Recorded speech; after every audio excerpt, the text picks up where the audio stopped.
Hi hello നമസ്കാരം. Page 3 അക്കാദമിയുടെ പുതിയൊരു ക്ലാസ്സിലേക്ക് എല്ലാവർക്കും സ്വാഗതം. നമ്മൾ ഇന്നത്തെ ക്ലാസ് നമ്മളിത് കഴിഞ്ഞ ഒരു 6 പാർട്ട് നമ്മൾ മിക്സഡ് മോക്ക് ടെസ്റ്റ് നമ്മൾ ചെയ്ത് നിർത്തിയിട്ടുണ്ടായിരുന്നു. അപ്പോൾ ഇന്ന് അതിൻ്റെ 7ാമത്തെ പാർട്ടാണ് മിക്സഡ് മോക്ക് ടെസ്റ്റ്. ഈ ഒരു മിക്സഡ് മോക്ക് ടെസ്റ്റിനകത്ത് നമ്മൾ മിക്സഡ് ക്വസ്റ്റ്യൻസ് തന്നെയാണ്, പക്ഷേ അതിനകത്ത് നമ്മൾ സോഷ്യലിൻ്റെ ഭാഗത്തു നിന്നുള്ള കുറേയധികം ചോദ്യങ്ങളാണ് ഉൾപ്പെടുത്തിയിട്ടുള്ളത്. ഒരു 10 ചോദ്യങ്ങളുണ്ട്. സ്റ്റേറ്റ്മെൻറ്റ് രൂപത്തിലും പല രീതിയിലുള്ള ചോദ്യങ്ങളാണ് ഉൾപ്പെടുത്തിയിട്ടുള്ളത്. അപ്പോൾ നിങ്ങൾ പഠിച്ചിട്ടുള്ളത് തന്നെ ആയിരിക്കും മിക്കവാറും. അല്ലാത്ത പുതുതായിട്ട് കാണുന്നുണ്ടെങ്കിൽ ജസ്റ്റ് അതൊക്കെ എന്ത് ചെയ്യുക, ഒന്ന് നോട്ട് ചെയ്ത് വെക്കുക. 10 ചോദ്യങ്ങളാണ്. ഈ 10 ചോദ്യങ്ങളിൽ നിങ്ങൾക്ക് എത്ര മാർക്ക് കിട്ടി എന്നുള്ളത് മറക്കാതെ ഈ ഒരു മോക്ക് ടെസ്റ്റിൻ്റെ അവസാനം എന്ത് ചെയ്യുക, കമൻറ്റ് ചെയ്യാൻ മറക്കരുത്. ഓക്കെ അല്ലേ? സോ നമുക്ക് നമ്മുടെ ക്ലാസ്സിലേക്ക് കിടക്കാം. ആദ്യമായിട്ടാണ് നമ്മുടെ ചാനൽ കാണുന്നതെങ്കിൽ ചാനലൊന്ന് സബ്സ്ക്രൈബ് ചെയ്യുക. ഒപ്പം തന്നെ ഈ ഒരു ക്ലാസ് ഇഷ്ടപ്പെടുകയാണെങ്കിൽ ഈ ഒരു ക്ലാസ്സിൻ്റെ താഴെ കാണുന്ന ലൈക്ക് ബട്ടൺ ഒന്ന് ക്ലിക്ക് ചെയ്തുകൊണ്ട് ക്ലാസ് ഒന്ന് ലൈക്ക് ചെയ്യുക. സോ നമുക്ക് നേരെ നമ്മുടെ മോക്ക് ടെസ്റ്റിലേക്ക് കിടക്കാം. ആദ്യത്തെ ക്വസ്റ്റ്യൻ എന്ന് പറയുന്നത് നോക്കുക, ശരിയായ രീതിയിൽ പദ്ധതികൾ ക്രമീകരിക്കുക എന്നുള്ളതാണ് ക്വസ്റ്റ്യൻ. നോക്കാം. ആദ്യം ജസ്റ്റ് ഒന്ന് ക്വസ്റ്റ്യൻ വായിച്ചു തരാം. ഇവിടെ എ പാർട്ട് എന്ന് പറഞ്ഞിട്ട് 1, 2, 3 കാര്യങ്ങൾ പറയുന്നുണ്ട്. ബി പാർട്ടിനകത്ത് അതായത് 1, 2, 3 എന്നുള്ള രീതിയിൽ 3 കാര്യങ്ങൾ പറയുന്നുണ്ട്. അപ്പോൾ ഈ ABC എന്നുള്ളതിനെ 1, 2, 3 കണക്ട് ചെയ്യാനാണ് ഇവിടെ പറയുന്നത്. അതിനകത്ത് ആദ്യം പറയുന്ന എ എന്ന് പറയുന്നത് 18 വയസ്സിന് താഴെയുള്ള ജന്മനാ ഹൃദയ വൈകല്യമുള്ള കുട്ടികൾക്ക് സൗജന്യ ചികിത്സ നൽകുന്ന പദ്ധതി എന്ന് പറയുന്നുണ്ട്. അത് ഈ 3 എണ്ണത്തിൽ ഏതാണ് എന്നുള്ളത് ഒരെണ്ണം കണ്ടുപിടിക്കണം.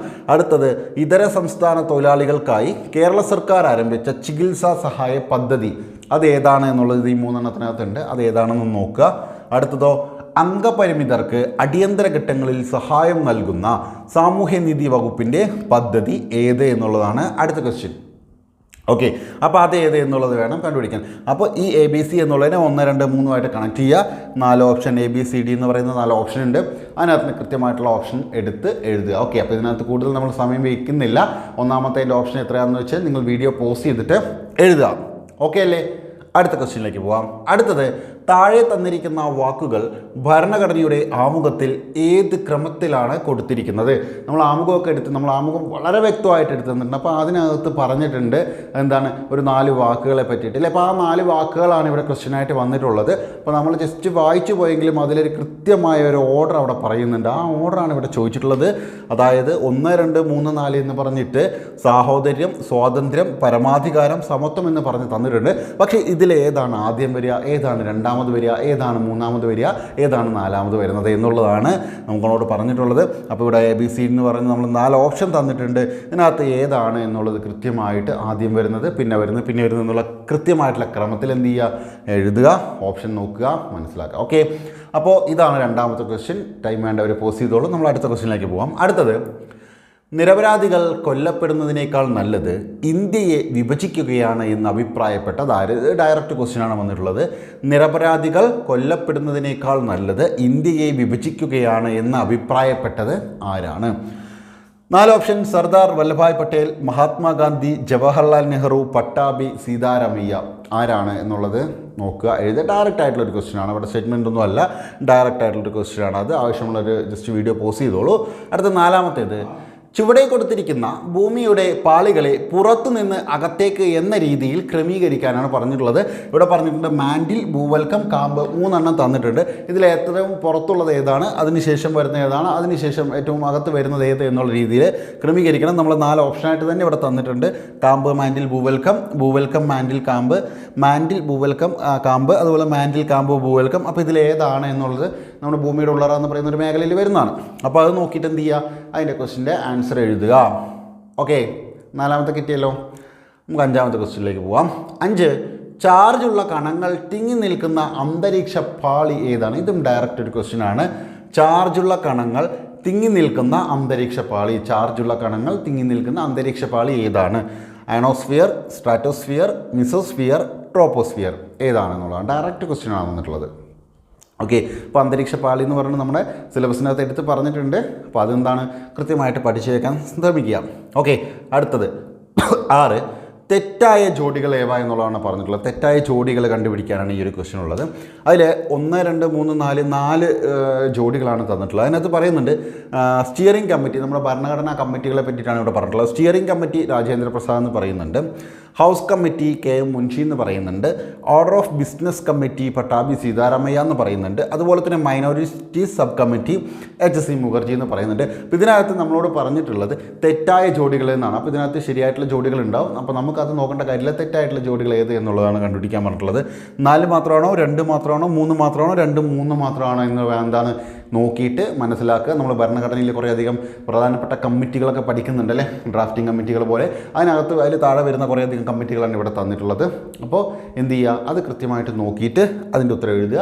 നമ്മളവിടെ ഭരണഘടനയിൽ ഈ ഒരു പ്രധാനപ്പെട്ട കമ്മിറ്റികളാണ്. അപ്പോൾ അതിൻ്റെ തലപ്പത്തിരിക്കുന്നവരെയൊക്കെ നമ്മൾ പഠിക്കണമെന്ന് പറഞ്ഞിട്ടുണ്ട്. അപ്പോൾ അതുകൊണ്ട് അതൊന്ന് നോക്കുക. 6ാമത്തെ ക്വസ്റ്റ്യൻ എന്ത് ചെയ്യുക, ഓപ്ഷൻ A ആണോ B ആണോ C ആണോ D ആണോ എന്നുള്ള ജസ്റ്റ് എഴുതുക. അടുത്തത് 7, കേരളത്തിൻ്റെ പ്രതീകങ്ങളുമായി ബന്ധപ്പെട്ട് താഴെ കൊടുത്തിരിക്കുന്ന ജോഡികളിൽ തെറ്റായ ജോഡികളേവ. ഇവിടെയും തെറ്റായ ജോഡി തിരഞ്ഞെടുക്കാനാണ് പറഞ്ഞിട്ടുള്ളത്. തെറ്റായ ജോഡി തിരഞ്ഞെടുക്കാം. നോക്കുക, 4 ഓപ്ഷൻ തന്നിട്ടുണ്ട്.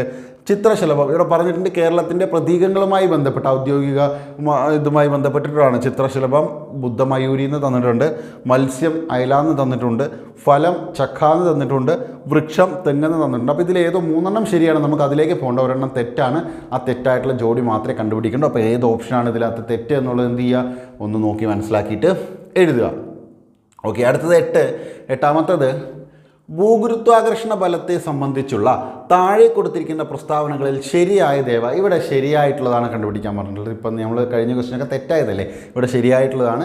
അപ്പോൾ ഇത് ഞാൻ നിങ്ങൾക്ക് പെട്ടെന്ന് തെറ്റാതിരിക്കാനാണ് ഞാൻ ഇങ്ങനെ ശരിയും തെറ്റും എടുത്ത് പറയുന്നത്. ചിലപ്പോൾ അത് സ്കിപ്പ് ചെയ്തിട്ട് ഡയറക്റ്റ് ഉത്തരം എഴുതും. അപ്പോൾ അങ്ങനെ പോകരുത്. അതിന് വേണ്ടിയിട്ട് ഞാനിവിടെ പറഞ്ഞു തന്നു മാത്രമേ ഉള്ളൂ. 2 പ്രസ്താവനകൾ ഇവിടെ തന്നിട്ടുണ്ട്. അതിനകത്തൊന്ന് പറയുന്നുണ്ട്, ഭൂമി എല്ലാ വസ്തുക്കളെയും അതിൻ്റെ കേന്ദ്രത്തിലേക്ക് ആകർഷിക്കുന്നു. ഈ ആകർഷണ ബലമാണ് ഭൂഗുരുത്വാകർഷണ ബലം എന്ന് പറയുന്നത് ആദ്യത്തെ പ്രസ്താവന. അടുത്ത പ്രസ്താവന നോക്കൂ, ഭൂഗുരുത്വാകർഷണ ബലം വസ്തുവിൻ്റെ മാസ്, ഭൂമിയുടെ മാസ്, ഭൂമിയിൽ നിന്ന് വസ്തുവിലേക്കുള്ള അകലം എന്നിവയെ ആശ്രയിച്ചിരിക്കുന്നു എന്ന് പറയുന്നുണ്ട്. 2 പ്രസ്താവനകൾ ഇവിടെ പറയുന്നുണ്ട്. ഈ പ്രസ്താവനകൾ ഭൂഗുരുത്വാകർഷണ ബലത്തെ സംബന്ധിച്ചിട്ട് ഏതാണ് ശരിയാണോ തെറ്റാണോ എന്നുള്ളതാണ് ഇവിടെ പറഞ്ഞിട്ടുള്ളത്. 4 ഓപ്ഷൻ ഇവിടെയുണ്ട്. 1 ശരി, 2ാമത്തെ പ്രസ്താവന തെറ്റ്. 1ാമത്തേത് തെറ്റാണ്, 2ാമത്തേത് ശരിയാണ്.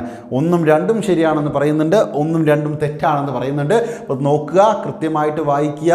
നിങ്ങൾ ഭൂമിയെക്കുറിച്ച് പഠിക്കുമ്പോൾ നിങ്ങളിത് പഠിച്ചിട്ടുണ്ടാവും. അപ്പോൾ എന്ത് ചെയ്യുക, കൃത്യമായിട്ടൊന്ന് എഴുതി നോക്കുക. അടുത്തത് 9ാമത്തെ ക്വസ്റ്റ്യൻ, താഴെ തന്നിരിക്കുന്നതിൽ 2ാം പഴശ്ശി വിപ്ലവത്തിൻ്റെ അടിയന്തര കാരണം.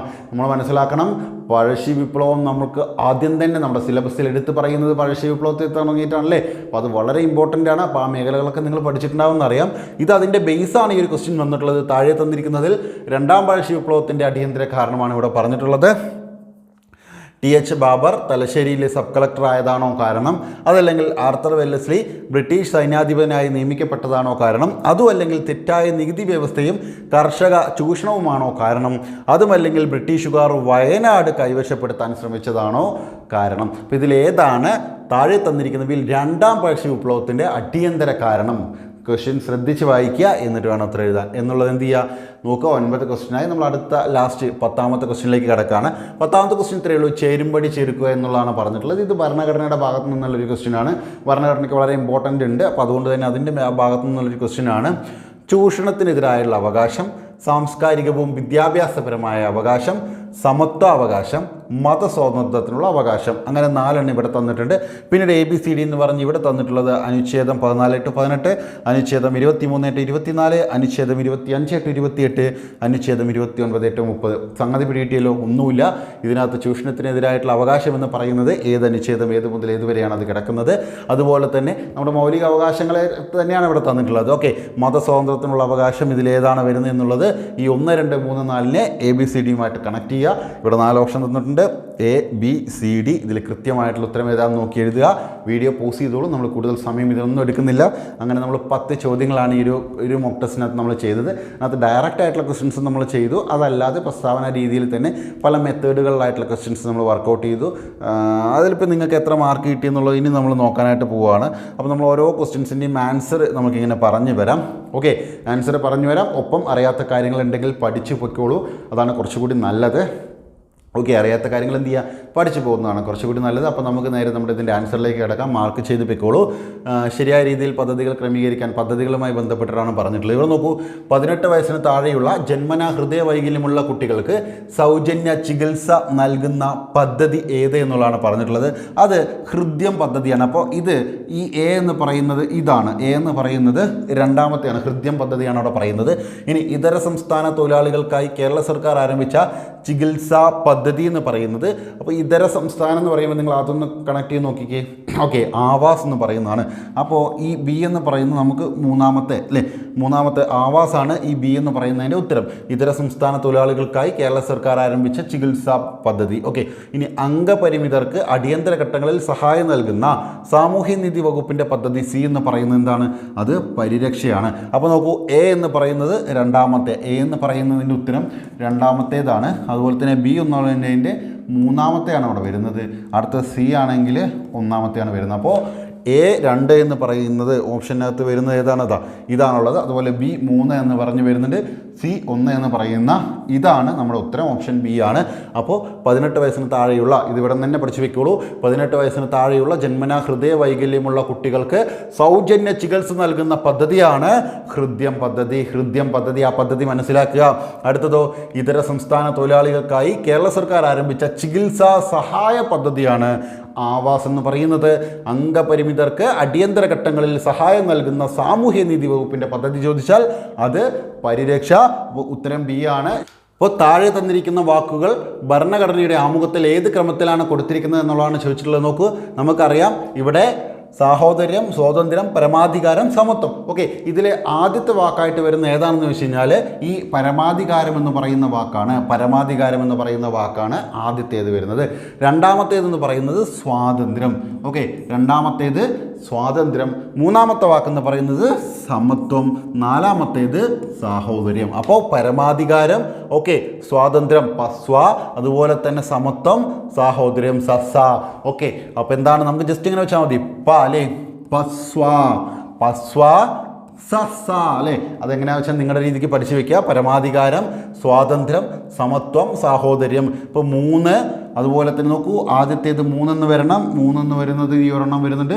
പിന്നീട് രണ്ടാമത്തെയാണ് വരുന്നത്. പിന്നീട് നാലാമത്തെയാണ് അടുത്തത് വരുന്നത്. പിന്നീട് ഒന്നാമത്തെയാണ് വരുന്നത്. അപ്പോൾ നമ്മുടെ ഉത്തരം ഓപ്ഷൻ ബി ആണ്. ഓപ്ഷൻ ബി ആണ് നമ്മുടെ ഉത്തരം എന്ന് പറയുന്നത്. ഓക്കെ അല്ലേ? ഓക്കെ, അടുത്തത് നോക്കൂ. അടുത്ത ക്വസ്റ്റ്യൻ, മൂന്നാമത്തേത് ഡയറക്റ്റ് ക്വസ്റ്റ്യൻ ആണ്. നിരപരാധികൾ കൊല്ലപ്പെടുന്നതിനേക്കാൾ നല്ലത് ഇന്ത്യയെ വിഭജിക്കുകയാണെന്ന് അഭിപ്രായപ്പെട്ടതാരാണ്? അത് ജവഹർലാൽ നെഹ്റു. ഓപ്ഷൻ സി, ജവഹർലാൽ നെഹ്റുവാണ് അങ്ങനെ അവകാശപ്പെട്ടിട്ടുള്ളത്.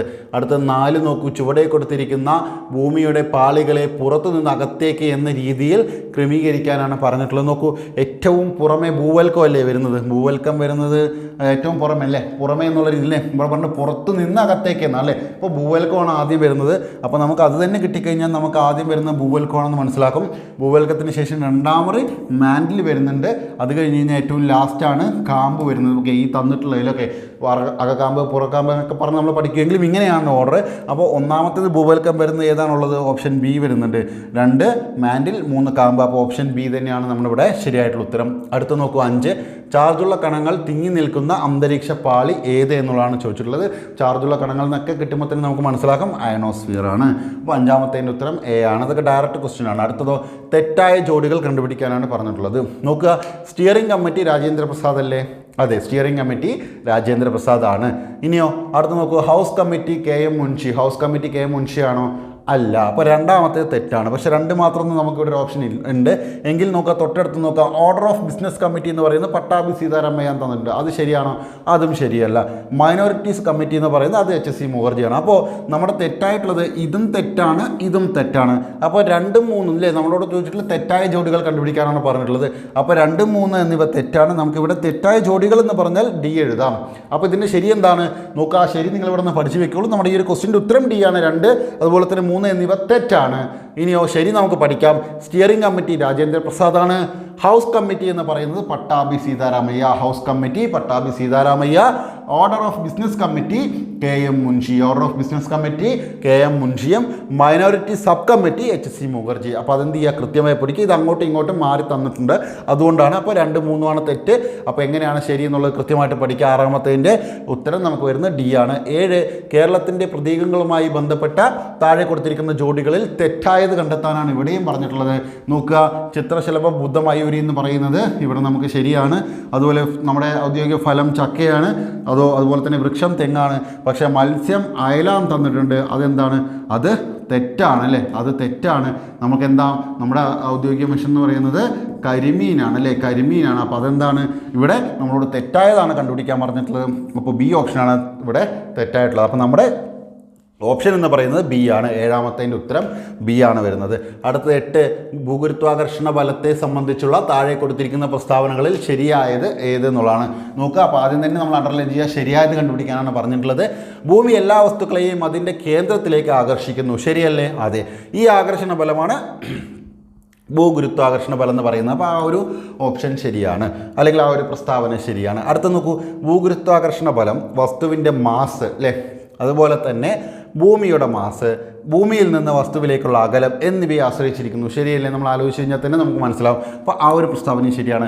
അപ്പോൾ 2 പ്രസ്താവനയും ശരിയാണ്, 2ഉം ശരിയാണ് എന്നുള്ള 1, 2 ശരിയാണെന്നുള്ള ഓപ്ഷൻ C ആണ് നമുക്കിവിടെ കൃത്യമായിട്ട് വരുന്നത്. അടുത്ത് നോക്കൂ, 9, താഴെ തന്നിരിക്കുന്നതിൽ 2ാം പാഴ്ശ്യ വിപ്ലവത്തിൻ്റെ അടിയന്തര കാരണം എന്തെന്നുള്ളതാണ്.